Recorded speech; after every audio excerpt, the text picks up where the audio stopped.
लेना ही है जबकि उसकी पात्रता नहीं रखते हैं। तो इस चीज को भी उसमें उस सॉफ्टवेयर में हम कोशिश कर रहे हैं कि जो आदमी एक बार आवेदन दिया, 9 बार दिया, 10 बार दिया, मानिए बीपीएल कार्ड मांगा और 10 बार उसका रिजेक्ट हो चुका हो, तो अब 11वीं बार आता है तो फिर उसको हम डील न करके उसको ब्लैक लिस्ट कर देंगे उस पर्टिकुलर कार्य के लिए। आदमी को ब्लैक लिस्ट नहीं करेंगे, अब वो उस कार्य का आवेदन नहीं दे पाएगा। लेकिन ऐसा भी होगा, हमने एनालिसिस की अभी पिछले 1.5 साल के डेटा की, जो अपना सब वो होता है सीएम हेल्पलाइन का, तो उसमें यह भी पाया कि एक आदमी 14 बार सीमांकन का आवेदन इंदरगढ़ तहसील में दे चुका और उसका नहीं हुआ। तो वो 5-6 कैटेगरी हमने बनवाई हैं, तो उसमें जिसका सच में काम नहीं हुआ है और वो सही है, ये आर्टिफिशियल इंटेलिजेंस से हम उसको एनालाइज करके और आपको बताएंगे कि ये आदमी सच में जरूरतमंद है कि या ये शिकायती है या ये फर्जी है। 6 कैटेगरी है उसकी। तो वो एक नए तरीके का हमने डेवलप किया है, शायद मतलब आगे चल के उसको नेशनल रिकॉग्निशन भी मिले, क्योंकि हर आदमी पे उतना ही समय है और बोगस शिकायतों को डील करने में बहुत समय अपना खराब होता है। बार बार वही लिखना पड़ता है जो हम पहले 10 बार लिख चुके होते हैं। तो वो एक अच्छा अपना प्रयास है, हो जाए, देखते हैं उसको। और अच्छी बड़ी कंपनी है अर्स्ट एंड यंग, जिसके थ्रू अपन इसको एग्जीक्यूट कराना चाहते हैं। तो मुझे लगता है कि जैसे बहुत से आवेदन अपन को व्यक्तिगत तौर पे भी देखने होंगे। मैं अभी आज चिट्ठी जारी करूंगा।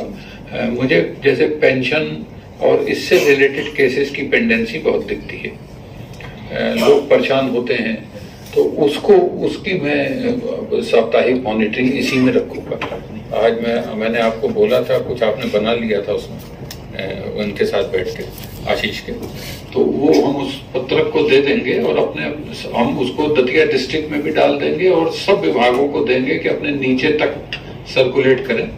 किसी की पेंशन नहीं मिली या कोई इशू है या जीपीएफ नहीं मिला, फलाना नहीं मिला, ग्रेच्युटी नहीं मिली, तो वो उसका विलंब के कारण सहित हमें प्राप्त हो जाए और उसका कैंप लगा के अपन निराकरण करते हैं।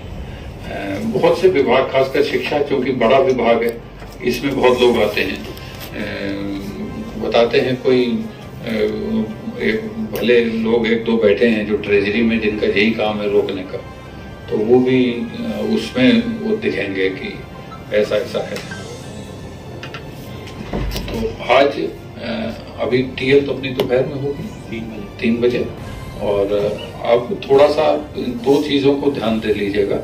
बहुत से विभागों में, बहुत से अधिकारियों में नए परिवर्तन हुए हैं नीचे के अमले में। अभी ट्रांसफर सीजन बीता, जैसे मैंने अभी उस दिन इनसे ही बात की थी लगड़खा साहब से, तो 5 नए लड़के आ गए थे। तो हमारे पास जो इलेक्शन 4 दिन अपन इसीलिए दिए थे और संतुष्टिपूर्ण निराकरण चाहिए। I want my district in first 10, not on 20th position and with the grade A।